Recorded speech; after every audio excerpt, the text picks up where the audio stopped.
state of Ohio has issued a lawsuit.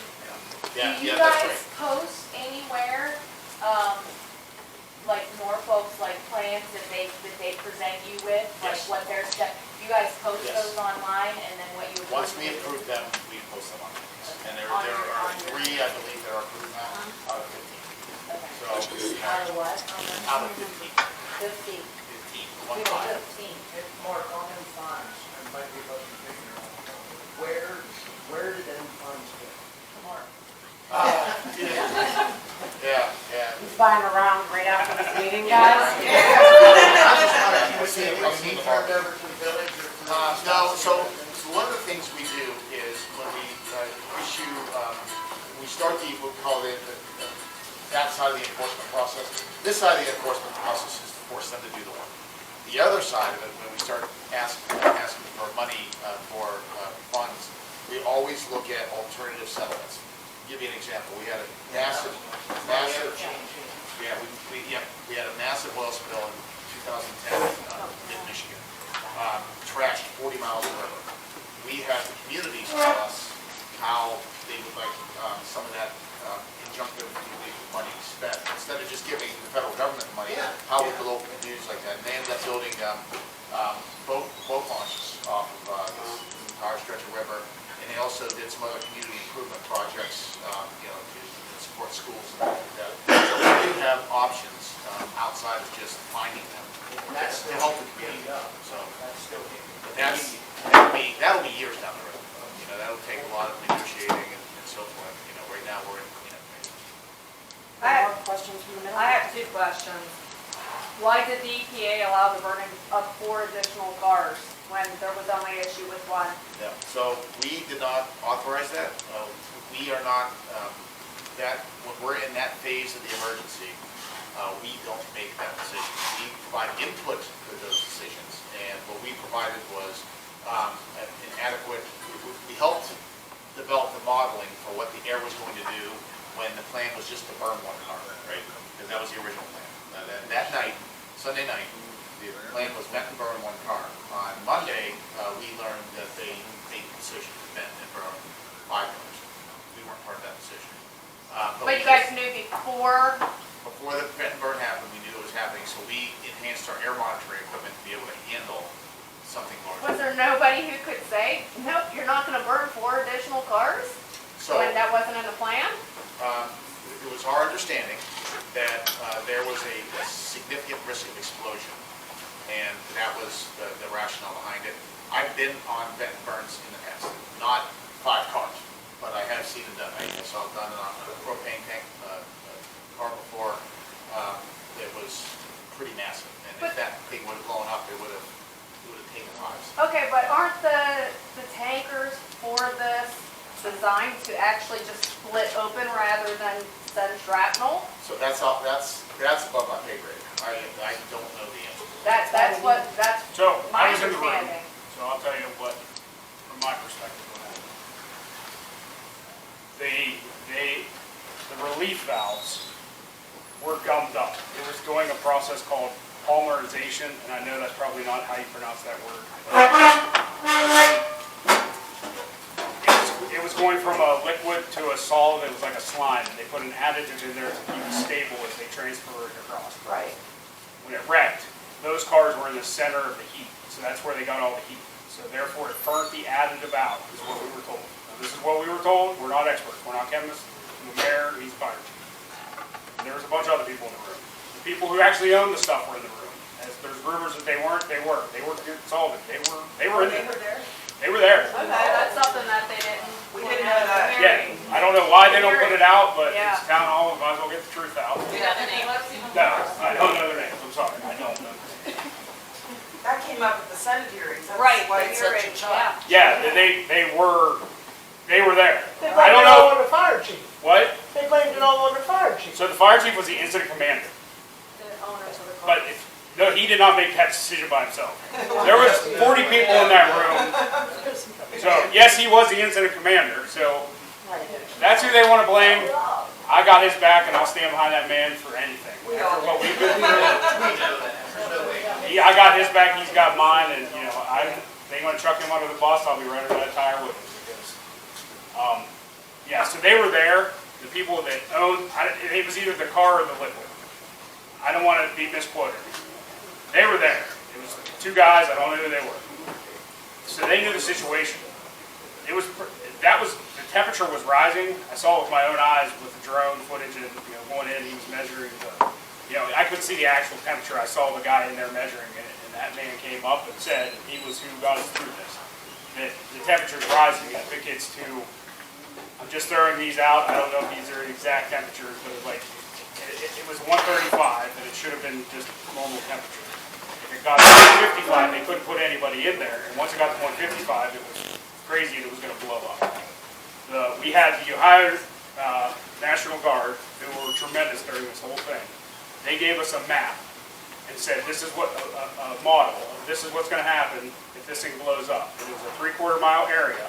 Now, I'm not going to say it would have been flat, but there would have been many houses, or maybe some of the commercial buildings would have been there. Saran fab wouldn't have been there. I mean, there's some buildings that wouldn't be there. They would have just That's what destroyed. they made you believe, but as I said, the experts that I listened to said that these are designed to just blow open, not send shrapnel. Blow open, blow out the contact. Well, everything was clogged up because they were going to, when we got there, Not from a valve. what? The tanker is designed. I can't To speak on. blow I don't open know. rather than I'm just drag. saying all the safety valves, they were spouting off. I was down there at Lakes. I was down there. Didn't the NTSB say that the valves were in working condition?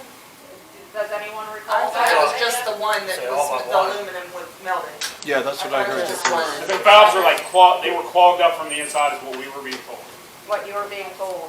So Couldn't they just have But I put think water that's, on it to keep the temperature down? I I mean, think we can't risk putting people in there. Plus, it's an insulated tank. You can't do anything about it now. and I think part of that is what we have to remember, and what I had to remind myself too, is you're taking guidance from people. Again, you're not a scientist, and at that time, like to even know to ask those questions, Hindsight's 20/20. I don't even know if anybody would have known at that time to ask those questions, but I think those are definitely questions that we need to ask the railroad. Because if it was anybody's fault, it was the railroad's fault. They were the one that was giving misleading or false information, or maybe they were giving correct information. But I think that's why we needed to have the railroad in this room, and they didn't come to this room. And the other thing I want to say is I went down a couple weeks after everything was pulled down. I went down, but I never can get really close. I never realized how thick a tank car really is. And it's insulated, so it's the car, and then it's insulation, and then the outside. The outside's a 1/2 inch, the inside's like 3/4, 7/8 inch. That would have sent shrapnel all over town is what they're telling us. And, well, that's what they were telling us. So that I was know, the I message get they it. based it off. I get that. And they said the reason they had to do 5, it was a safety concern if they blew 1, and they did, because they were all right in line. So it would just been a chain reaction, and we didn't want to risk our village for that. Okay. The next go ahead. So just to be clear, the fire chief wasn't like, oh, bunch of chemicals, that's one. No, it wasn't like, Right. he's like, everybody's trying to tell him something else, and he's like, no. Yeah. It was, It's happening, what's this? yeah, there was Ohio National Guard, there was US EPA, Ohio EPA, Norfolk Southern, two or three contractors for Norfolk Southern that do this for a living. Like, this is a very specialized thing dealing with these cars. They were going to try to what they call hot tap, take the stuff out, and they couldn't. They couldn't do it. Like I was saying earlier, I've worked with these in the past, not 5 cars, but single rail cars. And like the mayor said, these guys are specialists, and they can find ways to avoid doing one of these types of burns if they can. But we would be in the same boat, even if we were decision makers in this situation. We would be following the same guidance that the city would in this situation. How deep are they digging for the removal of the soil? So right now, that's a good question. So right now, on the west end, it went down about 4 feet. We hit clay. Right now, we're digging out, sampling at the bottom, and they've had to go deeper in a few locations because it just wasn't getting clean. As we've gone further east, where it gets a little softer, clay is a little wetter, a little softer, There are some spots that are down 7, 8 feet already. Do you know in Owlsboro, they went down like 50 some feet for the vinyl chloride spill? That stuff moves pretty well through soil and groundwater. I wouldn't be surprised if there's gonna be some areas where they have to dig extremely deep. We're not gonna let them backfill until Yeah, the bottom we're getting is. through. One good thing, if you want to call it good, is there's clay there. So that is one positive thing there. Sure. It's a clay, very hard clay bottom, and I mean, that's what. But don't that make you go out further and quicker? It could, yes. Yeah. Yes. Yeah. And that's one. Play there, but not over the offer. So, Yeah. so after the south track is done, and it's rebuilt, moves to the north track, once all that waste is gone at the edge of the south track there, I guarantee you there's contamination migrated under there, guaranteed. And so that's gonna have to be assessed, dug out, so you're gonna How have. about in the State Line Lake? I don't think so. I don't think so.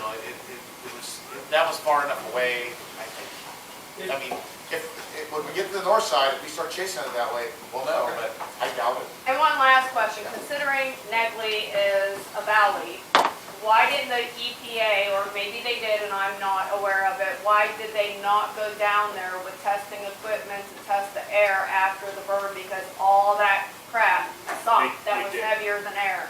They did? Yes, they did. So I know they did because I sent my family down there to be with my parents. Whatever they, that's the only time my family left, by the way. And I was fortunate where I live. So I'm just saying that we didn't, I kept my family there. I thought they were safe where they live. If we lived closer down by the tracks, then I probably would have left just like everybody else. So please don't say that's my judgment, but when they were blowing up, I was still hesitant. I don't know, I hope these guys know what they're doing, but just in case, I sent my family to Navy. So, And they did air and they testing said, down there. I know they saw air, I saw air testing going down that way, in the bus, not the bus, but it was like the cars, and they were testing that way. I forget how big it was, I think it was like 5 or 10 miles they went out in this general area, and they did test it. EPA, can I hear from you that? we sampled, in addition to that, we were also sampling down the waterways because of the spills into the. Right, I know that you were sampling the water, but I had no idea that you were down in Negley testing the air. Well, No one as Mayor knows. said, they did expanded testing, air sampling. Whenever we have a situation like this, we do expansive testing. I wasn't there that night. I can go back and I can talk to JJ and Steve, my colleagues who are still on site today and find out exactly what it was. I saw the map, I know they were down there right after that happened, right after they blew it. I've seen the wildlife officers, but I haven't seen. Right.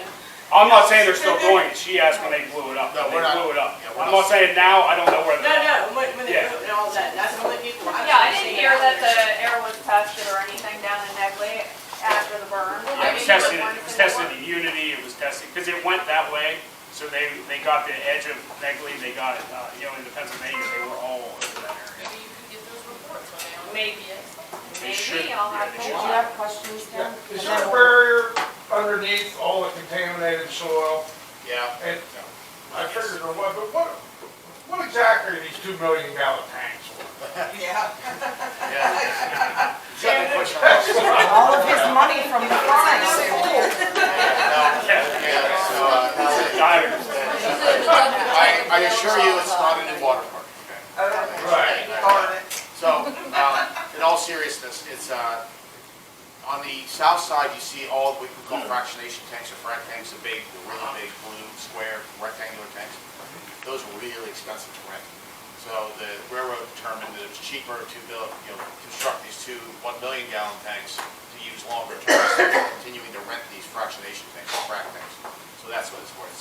Eventually, you'll start seeing the frac tanks go away. Now, is there supposed to be one way for these semi-trucks to come out? Say that one more time. Go ahead.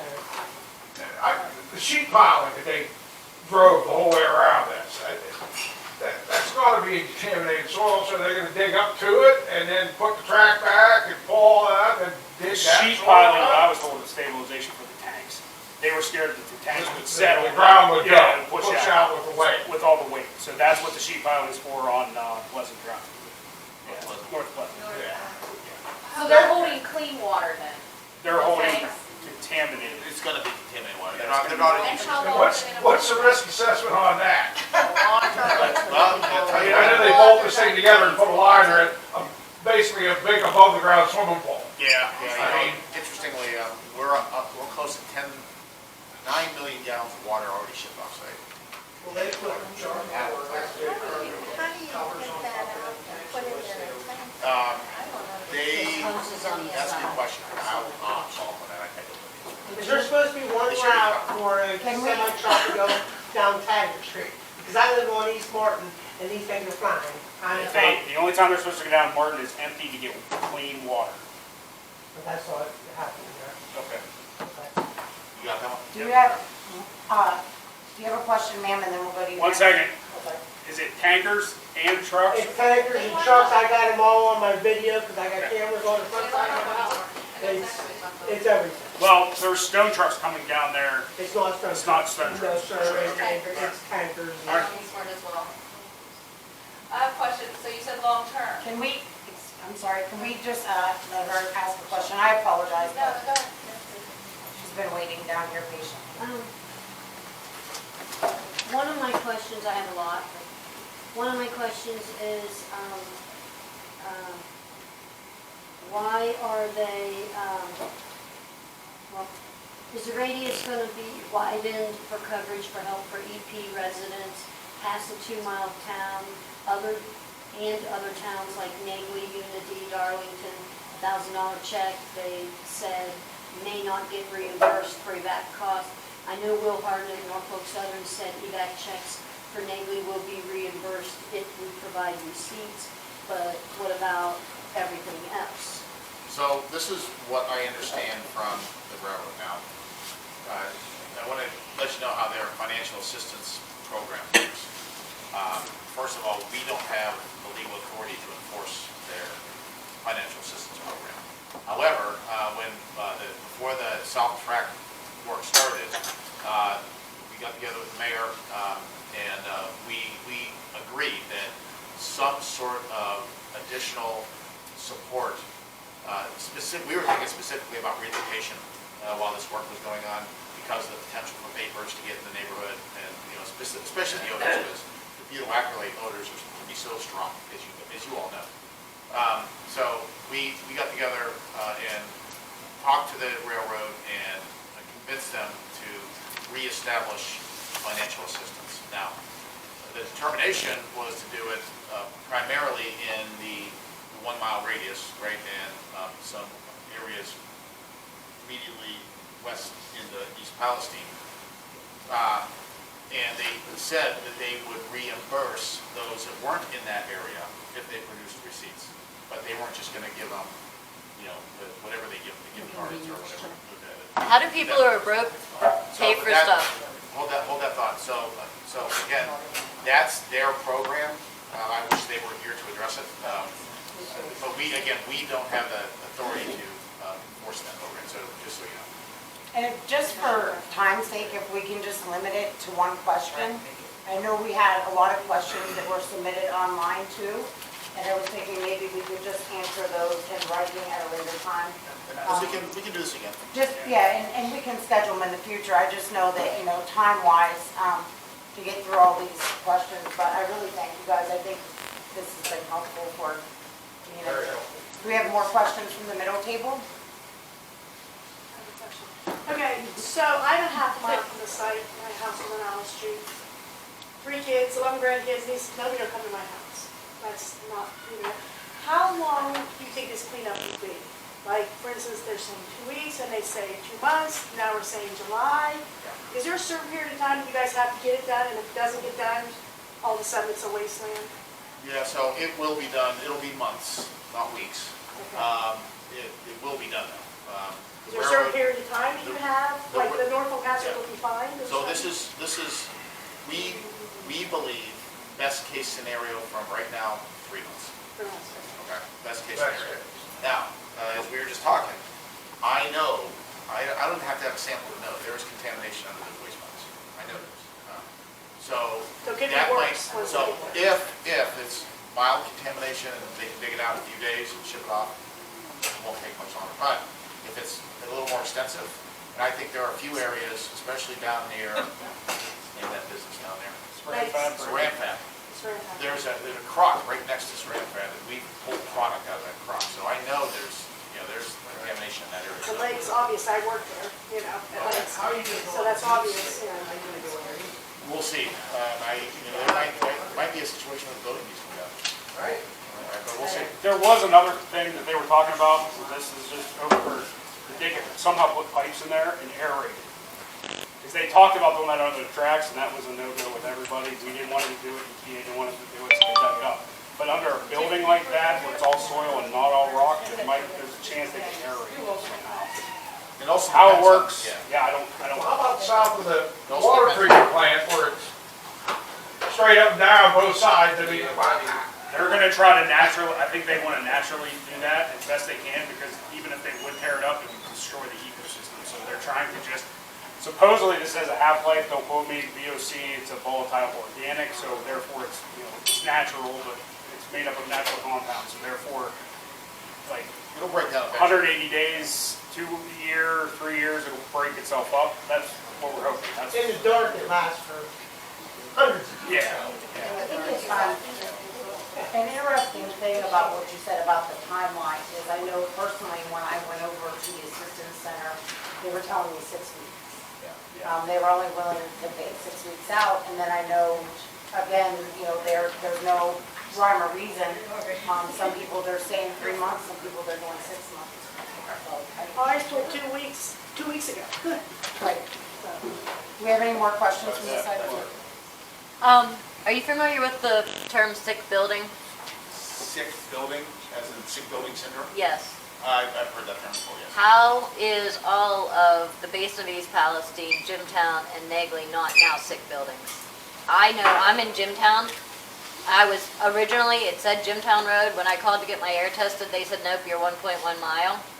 So then when we were offered the evacuation, my daughter wanted to leave with her son. She didn't feel comfortable, and they said, no, it's the city limits now, so cool beans for you. But I know that where I am on Jimtown, which isn't as low as the basement of town, or nearly as low as Negley, was surrounded in gases all weekend. I don't know what happened during the burn, because I took my family to Alliance. There was no way they were breathing that crap. So I can't tell you what the plume did around my home, but I know that for 48 hours at very minimum, heavy gases permeated my home. And I am not as low as downtown, and I am not as low as Negley. How are these not all Dow sick buildings? So, like I said, I know the term, but I don't know that that relates to anything that is, directly actionable under our regulations. So, the answer is I don't know. Because I've heard the term. Well, guys, take it and do your research. Yeah, and I get what you're And that's, saying. I'm not being crappy. The other question I have is, I did talk to this, I think it was the emergency EPA 2 weeks ago at the high school, and I asked them why Negley wasn't notified about the heavy gas or whatever it was in the air down there. I said a thick chemical haze, I explained it, and he said, well, you're not the only one to mention that. He said, we had state highway patrol people come through here, and they said it was pretty bad, so we sent down our air monitoring thing, and it said the air was fine, and I was speechless. I'm not speechless often. If your state highway patrol people who are sworn to protect and serve can see it, smell it, and taste it, why didn't they send better quality equipment down there? And why didn't they notify everybody in Negley? Because the only people who knew to shelter in place or shut their vents or anything like that were firefighters or loved ones of firefighters. And your question's a good one. Well, I mean, they're still exposed to all that. And Trent, I know you are only East Palestine's mayor, and I am Unity Township. How do we get our township trustees for Unity and Middleton? Is there a way that you guys could be working together? Because when I look at the map, the accident actually happened in Unity Township, and I called the chairperson. I'm like, hey, this happened, and they're storing toxic waste in the township, and they are clueless. And I totally get that, because none of you guys were prepared for this. None of us could have been prepared for this. Is there a way that we could get more working together? Because like you said, you're not the elected officials for all of us, and you are none of us mean to put the heat on you. Yeah, But I mean, could we get something where we got them all working together? Yeah, I mean, we've been in a little contact with Middleton and a couple of the Unity Township trustees I've talked to, but yeah, we need to, I mean, they're kept abreast of what's going on. Do they need us to call and tell them we want them to be more involved? I think so, that would probably help. You are the people that elected them, so. I mean, I've done that, but I've And recommended it's nothing it, but I'll. against them, I No, I know know. they're too. No, and that's what I told the lady. I said, please don't think I'm being. Yeah, And that's something River Valley can help you with, because we do that political legislative piece, is finding out who we need to contact and pushing them. You know, again, we're gonna do this Unity Council, so it'd be really nice to have someone from Unity Township. I'll participate as much You as I know, to can. participate, exactly, and when this has covered such a broad area, it's not all just East Palestine, like we said, it's Unity Township, it's Negley's, Middleton Township. Yeah. You know, so trying to bring all those people into one room and have some kind of, you know, cohesive plan. You know, Yeah, we are all fighting the same war. I write our representatives once a week telling them, hey, don't forget our surrounding areas. The official lens Yeah. needs to be widened. They were affected too. DeWine I have needs to some be held questions for you responsible folks. for that. who has been to the assistance, I'll get to you, 1 second. Who's been to the assistance center? Is there any positives out of the assistance center? Because I know there's gonna be a bunch of negatives. Are they all right? I had a problem with, oh, I'm sorry. No, I was just gonna say, I had no problems at all. Okay. I'm a little over 2 miles away. I live in Berkeley, United States. And, I brought receipts in for my water treatment thing that we put in. They paid that reluctantly, but they were nice about it and they paid it.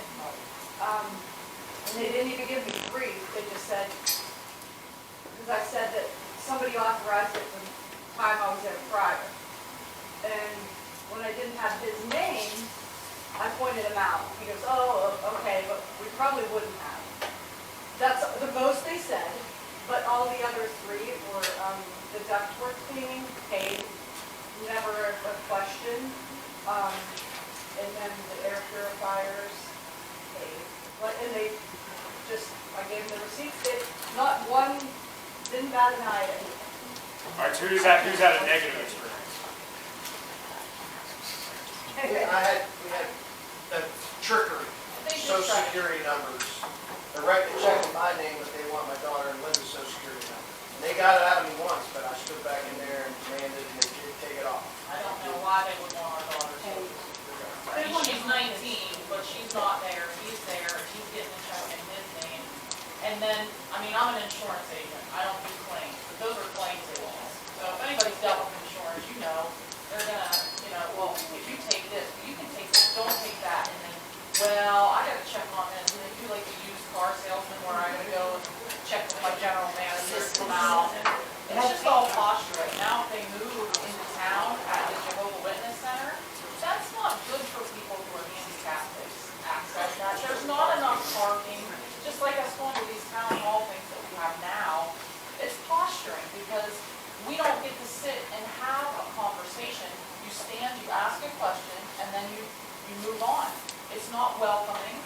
It's not, and this is gonna be the same thing for that center if they move it. I mean, how many people you think would be there at one time? 6, 8? Where are the Well, I employees think- gonna park? Yeah, and I think that I've spent a lot of time at the assistance center, and I also have spent a lot of time talking to people there. And that's some of the issues that have been brought to my attention is, if you ask for it, they might give it to you. It depends on the person who is helping you at the assistance center. And you gotta Right. say just enough, but not You too gotta much. demand respect. That's true.